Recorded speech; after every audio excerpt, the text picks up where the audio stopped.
2月23号，中共中央政治局委员、外交部长王毅在北京会见德国总理外事顾问普吕特纳。王毅强调，中德关系具有超越双边的全球性意义，应摒弃保护主义，不以借去风险搞去中国化，推动中欧关系健康稳定发展。德方强调，需同中方加强战略对话，进一步扩大各领域合作，实现互利双赢。另据外媒报道，德国总理舒尔茨计划于4月率商业代表团访问中国，普吕特纳或为舒尔茨打前站。23号，王毅在钓鱼台国宾馆会见到访的普吕特纳。王毅表示，中德是世界第2、第3大经济体和具有世界影响力的大国，两国关系具有超越双边的全球性意义。中方愿同德方进一步加强沟通，巩固战略互信，深化合作，推动双边关系稳定发展。今年是我们全方位战略合作伙伴关系10周年，也是一个值得纪念重要的年头，尤其是当前的国际形势之下，稳定好、发展好中德关系，不仅将为我们两国人民带来重要的福祉，也会为当今世界注入更多的稳定性，提供更多的确定性。我觉得这是我们中德两个大国应当承担的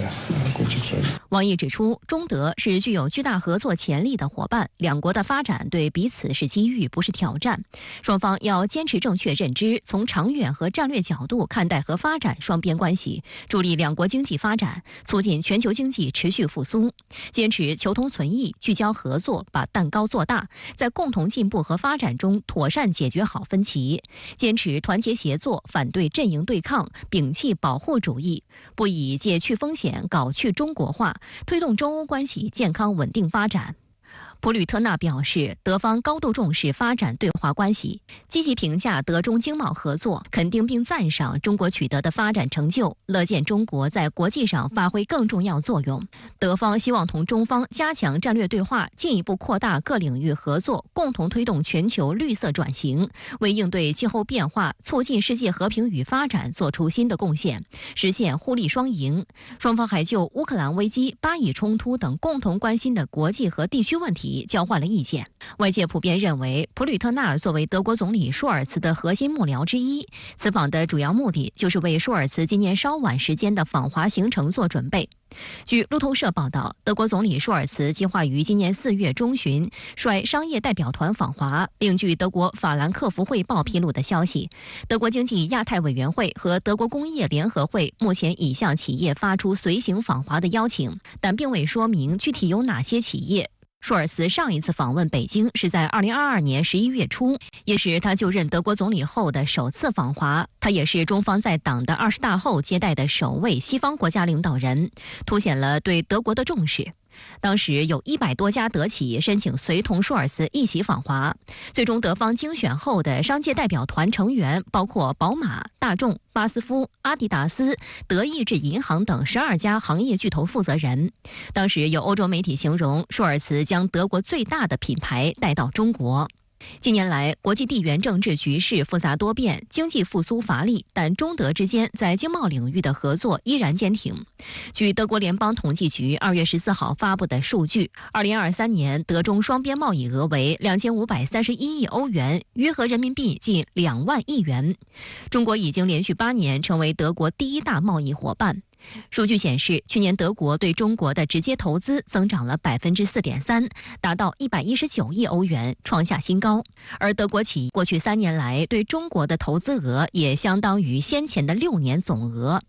值得注意的是，119亿欧元的史上最高年度投资额是德国去年总体对外投资锐减超500亿欧元的情况下取得的，凸显了德国企业看好中国经济前景。不少德国企业正加大在华投资。2023年，德国大众总共在中国进行了50亿欧元的新投资，这引起了美国的不满。美国政客、智库以及舆论多次施压德国大众关闭其新疆的工厂。去年年中，不堪其扰的大众公司宣布引入外部审计机构，对所谓强迫劳动进行独立审查。但受托的外部机构发布报告证实，没有发现大众新疆工厂存在任何所谓强迫劳动的迹象。德国是中国最重要，在欧洲最重要的贸易伙伴，也是最重要的投资伙伴之一哈。所以中德经贸关系的发展，对于稳定中欧经济，稳定整个的中欧关系，其实起到一个有一个锚定的作用哈，在某种程度上也是中欧关系发展的一个方向标。据德国大众去年底的预测，2023年该公司在华利润总额约为28亿欧元。该公司去年还收购中国新能源汽车制造新势力小鹏汽车4.99%股份，达成战略合作，并共同开发2款 B 级纯电动汽车。这一消息迅速成为全球市场关注的焦点。分析认为，中国企业反向向德国老牌汽车大厂输出技术，显示了中德经贸合作不断深化，有助双方优势互补。此外，按照23号召开的中央财经委员会第4次会议部署，中国今年将鼓励引导新一轮大规模设备更新和消费品以旧换新，有力促进投资和消费。其中，汽车和家电等传统消费品以旧换新更是重点内容。而德国的汽车产业和家电产业深耕中国多年，在中国消费者中具有较高口碑，这意味着中国扩大内需的措施将极大惠及德国企业。分析指出，经贸引领中德关系的效果十分显著。外界注意到，王毅这次会见德国总理外事顾问普吕特纳的新闻稿显示，双方都在最开始也是最重要的位置强调了对加强经贸合作的重视。在此基础上，两国关系也深化发展。在本周稍早时候，王毅赴德国慕尼黑出席慕安会期间，就分别与德国总理舒尔茨、外长贝尔伯克等人会面。深圳卫视注意到，王毅在结束行程后接受中国媒体采访时，形容中欧关系呈现稳中向上的良好势头。与之呼应的是，欧洲舆论指出，欧洲也有发展对华关系的动力，重要原因是战略自主越发受到重视。欧方多位领导人也在多个场合表示不希望与中国脱钩。王毅稍早前在欧洲访问时也对媒体表示，注意到欧洲对华的理性认知在增多。他表示，欧洲对此不应惧怕。有分析指出，欧洲战略自主是对美国孤立主义倾向越发明显的自然反应。据欧洲媒体报道，随着特朗普重返白宫的趋势日益显现，欧洲多国也在为此做准备。特朗普在此前的任期内对欧洲的态度，让多国对美国的不信任感增强，而俄乌冲突陷入泥潭，不少欧洲舆论也在反思，这场冲突没有起到摧毁俄罗斯的预期效果，但严重冲击了欧洲的政治和经济版图。另一方面，在美国竭力推行对华去风险的战略背景下，欧洲内部也出现了所谓去风险、降依赖的声音。当地时间23号，美国总统拜登正式宣布向俄罗斯实施新一轮超过500项的新制裁，其中包括8家中国公司。值得注意的是，欧盟同一天也宣布向俄罗斯实施第13轮制裁，首次包括3家中国内地公司和1家香港注册公司。新加坡联合早报认为，欧方的制裁仅具有象征意义，属于俄乌冲突外溢效应，但其负面影响仍值得观察。这个制裁措施，说实话是在欧盟内部是其实也存在着这个争议的。所以这次制裁其实还是具有一种象征意义。另外一个呢，这个制裁呢可以看作是对俄制裁、最新制裁的一部分，因为欧盟一直要求中国在这个问题上，更多的支持所谓欧盟的这种立场。2月24号是俄乌冲突爆发满2周年的日子，当天俄罗斯国防部长绍伊古俄乌冲突前线视察部队对外释放哪些信号？与此同时，乌军突然宣布又击落一架俄军 A50 空中预警机，这已是1个多月来乌方第2度对外公开表示击毁俄军预警机。俄乌冲突持续焦灼，未来将如何走向？俄乌冲突2周年之际，俄罗斯防长绍伊古赴前线视察部队。他在一个临时指挥中心对俄军部队说：“就兵力比例而言，优势如今在俄方这边。”俄军方的声明还称，绍伊古听取了最新进展的汇报，称俄军在占领工业中心阿夫杰耶夫卡后处于进攻态势。俄罗斯媒体发布的一段视频显示，绍伊古还在一些官兵的陪同下检查了在阿夫杰耶夫卡缴获的北约武器和装备。俄媒指，绍伊古此时访问前线不仅仅是一次例行视察，而是凸显了冲突的战略转变。美国广播公司的报道也称，当前乌军的装备和弹药库正以国际援助难以补充的速度消耗着。在战争已然演变成消耗战的情况下，俄军拿下阿夫杰耶夫卡，成为去年5月以来前线出现的最大变化。此役对乌方来说是具有战略和象征意义的双重打击。Russia is on the offensive at multiple points in the front line since they took the key eastern city of Avdiivka last weekend. They're pushing now in multiple points. Russia is trying to take advantage of the shortages in ammunition that I spoke just a few minutes ago to a soldier who was in Avdiivka and who fled this, who retreated from the city. He said that they were not able to fire regularly during the battle, and they were only able to start using artillery heavily as they retreated to try and cover this retreat. 2月24号是俄乌冲突爆发2周年的日子。当天凌晨，乌克兰无人机袭击了俄罗斯一家大型钢铁厂，导致工厂燃起熊熊大火。路透社的报道指，遇袭工厂是新利佩茨克冶金公司旗下的钢铁厂，位于距俄乌边界约400公里的利佩茨克市。有乌军消息人士透露，这次的行动是由乌克兰国防部情报总局和国家安全局联合发起。之所以瞄准这家工厂，是因为它的产量占俄钢铁产量的2成，且生产的原材料被用于制造俄罗斯导弹、炮弹和无人机。而就在此前一天，乌克兰空军司令奥列修克在社交媒体透露，乌军又击落一架俄军 A50 空中预警机，并附上了疑似俄军军机在夜间起火的视频。另据英国广播公司报道称，这架俄军 A50 空中预警机是在俄西南部最大城市顿河畔罗斯托夫和俄最南面的边疆城市克拉斯诺达尔之间被击中，距离前线超过200公里。深圳卫视注意到，上月乌方也曾宣称击落一架 A50 预警机，地点在亚速海空域，但俄方对这2起事件都保持沉默。乌军在此时发布这样一个消息，可以证明一个非常重要的事实，就是整个乌克兰军队仍然在俄乌战场上积极对俄罗斯作战的。未来一段时间可以看出，俄乌之间的这种紧张关系不会缓解，反而会继续的加剧。那俄乌战场上的这样的一个冲突，俄军 A50 空中预警机被认为是俄军的高价值武器。2022年时，俄军曾宣称有9架。预警机并非寻常飞机，而是装满探测预警装备，素有长空千里眼、云端中军帐以及空中战力倍增器之称。在战场上，预警机一般有大批战斗机护航，一旦发现威胁，马上指挥己方战斗机上前，因此击落预警机的难度可想而知。Which carries a very powerful radar that helps the Russian military to detect targets on the ground, in the sea, and basically helps Russian fighter jets hit Ukrainian targets. And importantly, these planes normally fly out of the range of Ukrainian missiles. So it's not exactly clear how the Ukrainians did it, if they in fact did it. 也有美国战略专家认为，乌军隐匿击落俄军 A50 预警机的细节，有向美西方争取更多军援的目的。The great fear in many quarters is what's been termed a forever war. Are we going to be in a stalemate, spending $7 billion a month, indefinitely?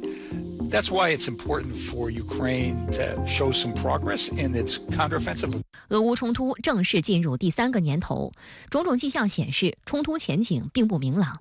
2024年作为超级大选年，美国、俄罗斯和欧盟等都将进行领导人换届选举，不仅将对全球地缘政治格局产生重大影响，也会给俄乌冲突增添变数。有分析认为，对于已经决定参选连任的俄罗斯总统普京来说，当前俄军拿下乌东重镇阿夫杰耶夫卡是他寻求连任最好的业绩。俄罗斯需要乘胜而上，而在大选之后，俄罗斯可能加大对乌东兵力投送，前线战事有可能更激烈。美国有线电视新闻网认为，美国总统大选对于乌克兰来说命运攸关，因为民主、共和2党的人气选手拜登和特朗普对于俄乌冲突以及是否继续军援乌克兰方面的看法截然不同。特朗普自公开决定参选以来，多次表示不赞成向海外提供更多援助。If I'm president, I will have that war settled in one day, 24 hours. 更令乌克兰不安的是，最新民调显示，特朗普支持率的领先优势正在进一步扩大，目前已比拜登高出了6个百分点。It's not just here in the U.S. where people are closely watching the race for the White House. A Ukrainian lawmaker warns their country could be finished if they don't continue receiving funding from the U.S. A topic the Republican candidates disagree on is against sending more money. 值得注意的是，本月稍早时候，民主党控制的参议院通过了打包援助乌克兰的法案，但共和党把持的众议院表示不会将其列入议程。这意味着援乌法案将再次泡汤，这让拜登十分愤怒。他在俄乌冲突2周年前夕发表声明，强调美国将继续支持乌克兰的决心，还签署一项被称为毁灭性制裁俄罗斯的行政令，内容多达500项，除了相关个人，还包括俄罗斯的金融部门、国防工业基地和采购网络等，意在堵塞此前10几轮对俄制裁的所有漏洞，尤其是打击俄罗斯的石油和天然气出口。英国和欧盟也纷纷跟进，但主流美国舆论都认为，美西方制裁俄罗斯的边际效应正在快速减弱。过去2年，美西方实施的15628项对俄制裁措施，大多数由美方实施，但效果极其有限。俄统计局2月初发布的数据显示，去年俄国内生产总值增长3.6%，高于此前预期，更高于欧元区的水平。对于美方要求没收俄罗斯金融资产的措施，欧洲国家近期也纷纷表示反对。深圳卫视注意到，在23号的白宫简报会上，发言人宣称对俄制裁效果良好，遭到了与会记者的质疑。1,000 sanctions now in the last 2 years. It hasn't stopped the war. So to what extent or how should the success of these sanctions even be measured? So that look, hasn't happened. No, we get the question, look, we believe they've been effective, right? That's what we believe. In addition to the sanctions is the frozen Russian assets and using it for Ukraine's reconstruction. I don't have any new announcement to make, but it is a bit complicated because, as I said, it's been held internationally, so it is a little bit more complicated. 美国《纽约时报》也在盘点俄乌冲突2周年的文章中指出，西方孤立俄罗斯的努力暴露出局限性，俄罗斯显然并没有像美国所希望的那样陷入孤立。俄罗斯的内在实力使其具备金融和政治韧性，这种韧性有可能比西方的反俄行动更持久。近期美欧对俄罗斯没收海外近1000亿的财产，其实在这样的一个背景下，其实俄罗斯是已早有准备。那美欧在俄罗斯的这样的一个资产也是非常多的。如果美欧真正的实施这样的一个非法的行为，那俄罗斯也会有一些相关的反制措施。那么整个这个美国和西方所建立起来的这一些自由贸易啊，一些个人财产不可侵犯呀，都会被得到反噬。俄乌冲突久拖不决，也让国际社会倍感焦虑。在23号举行的联合国大会上，第78届联大主席弗朗西斯指出，俄乌冲突带来的影响远远超出了乌克兰，在很大程度上重塑了全球地缘政治和经济。Impeding the developmental progress of numerous others, especially developing countries. We, the United Nations, must actively work towards a comprehensive, just, and sustainable peace in line with the charter of this organization. 在当天下午召开的安理会公开会上，中方表示，乌克兰危机延宕至今，呈现长期化、复杂化、扩大化的态势。这场本可以避免的悲剧发展到了今天的地步，令人痛惜，也值得深刻反思。中方将继续为推动乌克兰问题政治解决发挥建设性作用，做出不懈努力。我们呼吁有关方采取负责任态度，以建设性的外交努力推动局势降级缓和，为重启谈判创造有利条件，不要人为设置障碍，增添阻力，更不要输送武器，拱火浇油，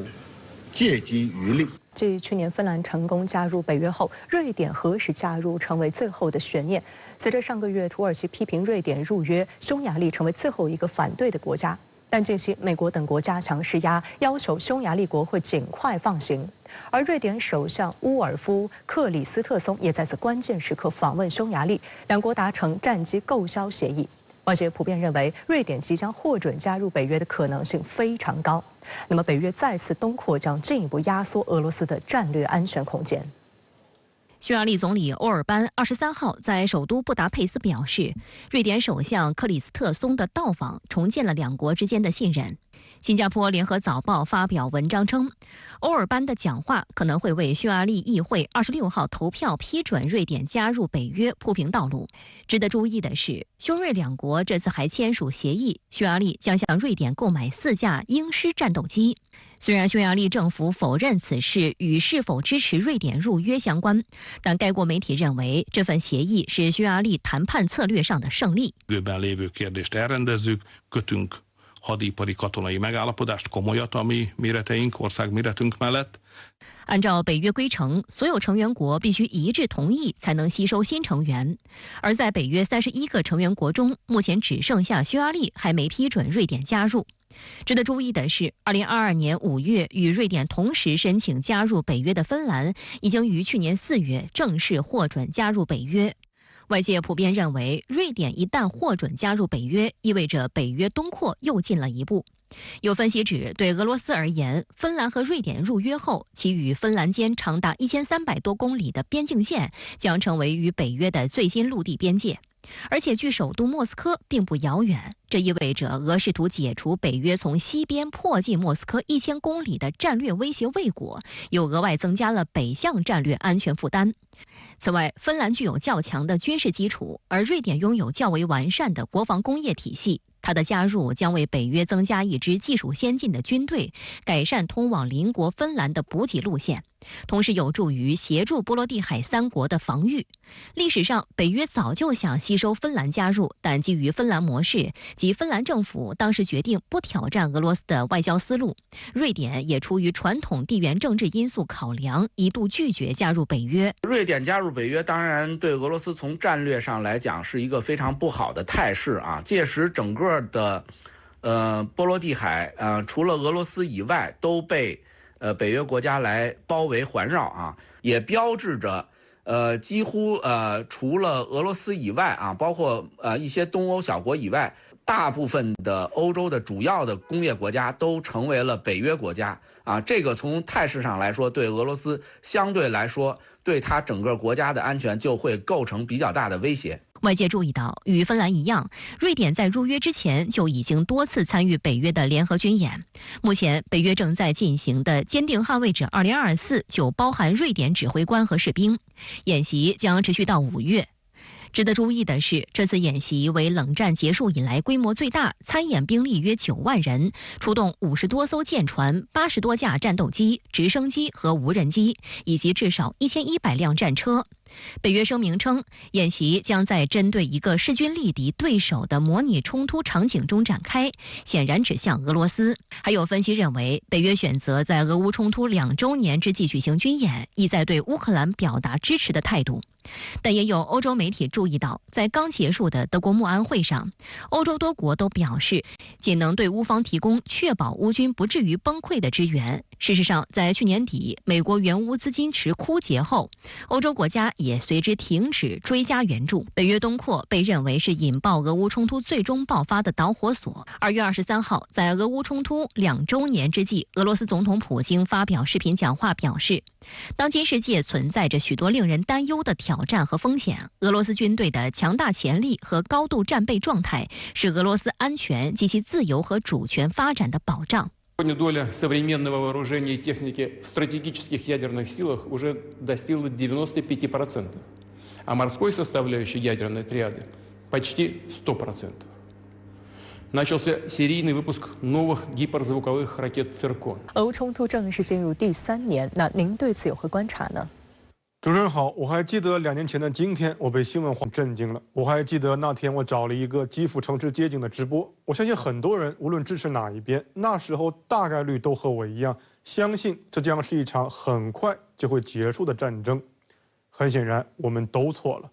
按照时间顺序，我们首先错误估计了北约在欧洲安全秩序中的威慑力，也错误估计了俄罗斯以诉诸于单边军事行动的方式来维系自身战略安全的决心。然后我们错误估计了乌军的抵抗意志，从俄罗斯黑海舰队旗舰莫斯科号巡洋舰的沉没，到近期俄军高价值 A50 预警机接连坠落，都向外界表明了这一点。但另一方面，外界也惊奇地看到，战事没有摧毁俄罗斯的经济，反而在今年1月，国际货币基金组织将对俄罗斯的年度经济增长预期从1.1%上调至2.6%。这也就意味着俄罗斯的战时经济增速已经超过了因为衰退而挣扎在1%左右的欧美7国集团。2年来，我看了太多的分析，包括我自己的一些分析在内，都认为俄乌冲突是冷战后格局的一个拐点，是俄方针对欧洲秩序走势的一次大博弈。但理想和现实差距不小。欧洲自2战结束以来首次大规模燃起战火，但欧洲的秩序格局没有发生大的改变。俄罗斯的战略困境依旧，甚至随着芬兰加入北约以及瑞典也将要加入北约，俄罗斯的安全困境更突出了。但是欧洲，尤其是北约成员国，就因此而更安全了吗？这也必须打上一个大大的问号。战场前线后方以及国际舞台政治外交的冲突不断激化，各方在意志的较量泥潭里越陷越深。如果说俄乌冲突进入第3年证明了什么，那就是美国在欧洲的安全架构并不能带来真正的和平与稳定。我以前在评论中解释过，为什么北约没有随着冷战的结束或者说华约的解散而消失，因为北约不仅是军事同盟，而且是一种交换。美国提供军事安全保障，换取欧洲对于美国军事存在合理性和必要性的认可。换言之，欧洲需要的是安全，美国实际上需要的是霸权，即排他性的领导地位。北约其实从来都是欧洲和美国妥协的产物，俄罗斯更像是北约存在的标的物。讽刺的是，不知道大家是否记得，俄罗斯领导人在冷战结束后一度转为亲欧洲，产生了所谓大西洋主义。但是现在看起来，俄罗斯和北约欧洲国家双方都是一地鸡毛。那您认为这场战争还要打到什么时候？我个人建议，不如换一个问题：这场战争的最终结局会是什么？首先是乌克兰，我相信不需要列出任何数据，所有人都能感受到乌克兰正在失去自己的未来。这场战争耗尽了乌克兰的经济，耗尽了乌克兰最后的工业精华，甚至打空了一代人，让乌克兰民族真正做到了那个黑色幽默，为美国战斗至最后一个乌克兰人。而当最后一发炮弹、最后一颗子弹落下，无论胜利者是谁，乌克兰都将在欧盟和北约眼中成为失去价值的战略负资产。打输了一个被迫中立的乌克兰，在俄罗斯的压力下自然没得选。就算打赢了，考虑到当前7国集团2024年的经济预期，最高的美国才1.5%，最低的德国甚至可以到0.2%。外界很难相信欧美政治集团还有余力给予乌克兰更多实质性的帮助。其次是俄罗斯，的确，我刚才提到，相较于衰退的7国集团，俄罗斯表现出更为繁荣的战时经济。但问题是，繁荣的战时经济也可以是一种诅咒。它意味着俄罗斯正在滋养一个越来越巨大的军工联合体，它意味着俄罗斯的民用工业被不断边缘化，而战争不会永远继续。当战争结束，俄罗斯庞大的军工产能能否转化为民用工业？生产图 100M 白天鹅战略轰炸机的工厂能否生产俄罗斯自己的客机？生产 T90M 坦克的流水线上能否诞生远销海外的民用车辆？某种意义上，战争可以说是人类解决政治矛盾的终极手段。但当俄乌冲突进入第3年，我看到的不是矛盾的解决，反而更多矛盾正在隐隐出现在历史的地平线之上。中央港澳工作办公室主任、国务院港澳事务办公室主任夏宝龙在香港的考察调研行程进入第3天，是指元宵佳节，他的行程很接地气。早午餐落区到酒楼就餐，考察团下午还到狮子山公园打卡，晚上又到礼宾府出席晚宴。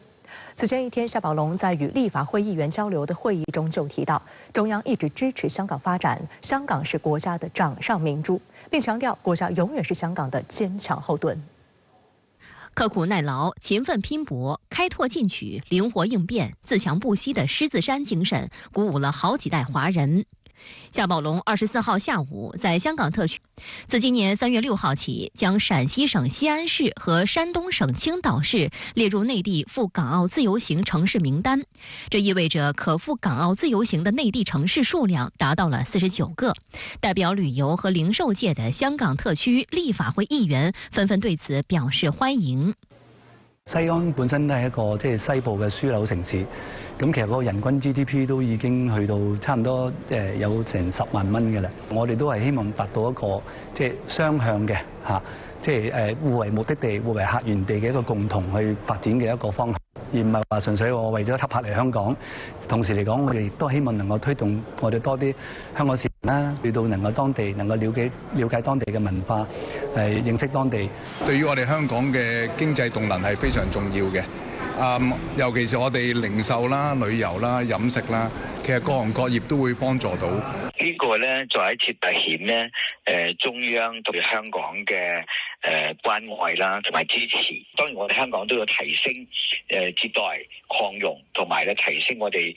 嗰個整體嘅水準，令到來嘅無論商務客或者旅遊客咧，都能夠有更好嘅體驗咯。深圳卫视注意到，23號下午，夏寶龍還到位於中環的國際調解院籌備辦公室參觀。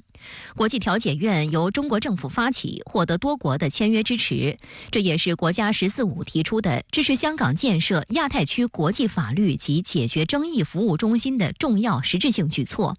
據香港特區政府律政司司長林定國本月14號透露，特區政府擬推進將舊灣仔警署改建為國際調解院的工程。他指出，建成後的國際調解院將是世界上首個專門以調解方式解決國際爭端的政府間國際法律組織，也將是首個總部設置香港的政府間國際組織，對現有爭端解決機構和方式形成有益補充，為和平解決國際爭端提供新的選擇。值得注意的是，夏寶龍在與香港商界會晤時強調，實現香港由治及興需要社會各界團結一致謀發展。中央長期堅持一國兩制方針，高度重視發揮香港的獨特地位和優勢，將一如既往全力支持香港發展。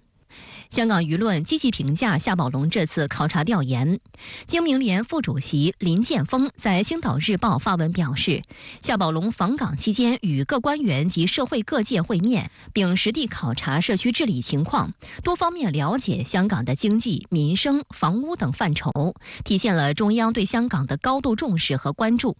夏寶龍於去年4月也曾訪港考察，2次考察的背後不約而同透露着一個重要信息，就是中央期望能夠聽取到香港各界更多的意見。他也相信，通過此次的訪港考察，能夠進一步向中央反映香港過去1年的實況，希望中央繼續幫助並支持香港度過疫後難關，為香港經濟及民生復甦注入活水，提振民心。我覺得夏寶龍今次嚟香港咧有3個意義。第一個意義咧就係佢會為特區政府打氣啦，因為你睇到佢一嚟到見到特區政府嘅官員都會讚佢哋做得好，咁啊等佢哋有個繼續做得更加好嘅動力啦。第二個意義咧就係會檢視一下過去呢一個上一年佢嚟咗之後一啲情況係有冇改善。咁第3個意義咧就係我覺得佢係想關心市民所急，同埋聽到真實市民嘅聲音。調查研究係中共嘅傳家寶，係要真誠傾聽群眾嘅呼聲，真實反映群眾嘅願望，同埋真情關心群眾嘅疾苦。好，稍後馬上來連線中央民族大學法學院副院長、全國港澳研究會理事田飛龍。田先生你好。中央港澳工作辦公室主任、國務院港澳事務辦公室主任夏寶龍目前正在香港進行考察調研，那對此您有何觀察？夏寶龍主任這一次呢，對香港進行大調研，那麼走訪各界，聽取民意，聽取產業意見，應該說體現了那中央港澳辦呢，對龍年開頭的香港這個一國兩制各方面事業的關心，對香港由治及興。然後所採取的相應的政策措施，那麼產業的準備情況、融合發展的進展情況，特別是今年又是大灣區規劃實施5週年，那麼下一步應該找準哪些着力點，應該怎麼樣推進香港的這個繁榮穩定再上更高的台階。那麼中央港澳辦呢要綜合掌握情況，溝通意見，以便更好地做出決策，那麼更加精準地支持香港各方面事業的發展。那利用这个春节期间，特别是元宵节期间呢，那么与香港各界进行这个走访、调研、互动呢，它实际上呢也多了一层含义，就是说在这个新春佳节，在中国这个传统节日、传统文化的这个氛围之下呢，那么带来了中央的温暖和问候，那么与香港各界呢那么与爱国者治港的各方面力量呢共同谋划香港的这个发展大计。那么共同这个思考香港由治及兴，那么应当怎么向前走，那么怎么取得更好的这个成绩？应该说这一份暖意，这一份来自这个传统文化传统佳节所凝聚起来的这个人心的共识，那么人心的这个温暖，会转化成这个龙年香港发展的一种非常重要的这个力量。那通过这个调研呢，我想其实呢也会进一步使得中央港澳办也能够从这个大湾区这样一个就是这个超出港澳，那么整合内地与港澳的大的经济发展框架来着眼制定更好的这个政策，来托举香港的这个发展，也更好的转化香港在融合发展过程当中有关的这个角色和优势。夏宝龙此访正值香港基本法第23条立法咨询期临近结束之际，对此您有何特别观察？香港这个现在呢众所关注的一个大事呢，就是这个23条立法。23条立法呢是为了这个完成这个维护国家安全制度建设的这个最后1公里的制度建设。那么根据特区政府公布的立法咨询文件呢，那么香港平台的这个国家安全风险仍然存在。而且特区政府要承担的这个完成23条立法的限制责任呢，那么还这个没有能够完成。那这样的话，就这个使得香港仍然存在这个国家安全制度的缺口，法治建设的这个缺口。那么夏主任这个访港期间呢，肯定也会就有关的这个议题，那么这个香港各界的这个反应，包括这个商界的反应，这个外国驻港机构的这个意见呢，进行广泛的收集，以便呢，然后这个更好的这个指导特区政府完成23条立法，那么使得这个1国2制制度体系呢更加完整，使得23条立法呢更加科学合理的去兼容衔接和补充香港国安法，从而呢与香港国安法之间呢形成更加完整的这个国安法网，使得香港的这个国家安全制度的这个建设呢能够画上一个句号，从而能够聚精会神的这个团结社会各方面力量同时也吸引然后这个外来的投资跟这个专业人士呢，那么建设这个新香港。那今年呢也是这个香港在“十四五”规划当中呢，那么要这个突破闯关的一年，要完成中央然后设定的这个8大中心目标群的这个建设任务，那么它就特别需要这个23条立法呢高质量的合理的完成，那么这样的话就为这个香港这个高质量的这个发展呢提供然后一个完备的可靠的制度基础。中共中央台办、国务院台办24号在北京举办2024年庆元宵迎团圆台商联谊活动。中共中央台办、国务院台办主任宋涛向广大台湾同胞致以新春祝福。他强调，两岸同胞都是中国人，家和才能万事兴。坚持一个中国原则，反对台独，才能保持台海和平稳定。广大台胞台企才能更多分享大陆新发展机遇，实现自身高质量发展。宋涛在2024年庆元宵迎团圆台商联谊活动中表示，2023年大陆经济顶住压力，克服困难，圆满完成主要预期目标。未来大陆经济增长势头好，经济发展韧性强，高质量发展活力足，改革开放红利多的优势更加显著，将为广大台胞台企扎根大陆发展提供更多机遇。我们将秉持以人民为中心，为两岸同胞谋利造福的理念初衷，不断增进台商台胞在大陆的获得感、幸福感。宋涛表示，两岸同胞都是中国人，家和才能万事兴。坚持一个中国原则，反对台独，才能保持台海和平稳定。广大台胞台企才能更多分享大陆新发展机遇，实现自身高质量发展。两岸同胞要把握祖国必然统一的历史大势，秉持维护国家统一的民族大义，坚持走两岸关系和平发展的康庄大道，排除干扰，破除障碍，共同开创两岸关系和中华民族的美好未来，推进祖国统一大业。与会台商代表表达了继续扎根大陆发展的信心和推动两岸关系和平发展的期望。多位台商告诉深圳卫视记者，他们感受到了中央的关心、关怀和政策支持，继续看好大陆经济前景，希望两岸关系继续和平发展、融合发展，进一步深化两岸经济合作。我们很高兴宋涛主任这样子对台商的这个肯定，那么同时也希望我们能够紧抓目前的大陆这么广阔的市场的这种机遇啊，能够继续来发展。我觉得这个给我们很大的信心，我呢是何其荣幸，也在这个有生之年能够在大陆30年的发展。要和平，要发展，要交流，要合作，这是我们的期待。我们产业界两边产业界都有这种期待，因为我们一直讲过说，两边的合作我们就是要去打天下的。龙年就是我们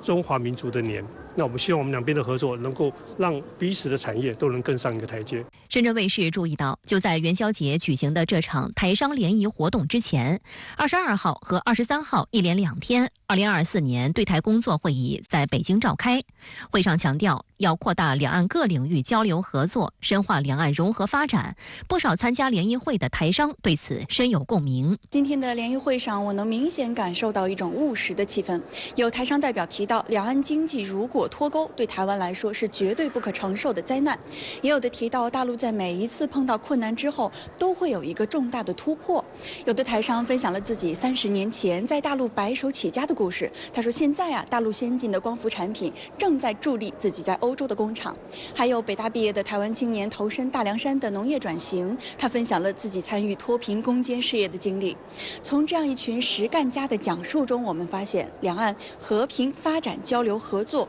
不仅仅是民意，更是历史的必然。就如同一位与会台商告诉我的，只要大陆台湾合作，全球都没有敌手。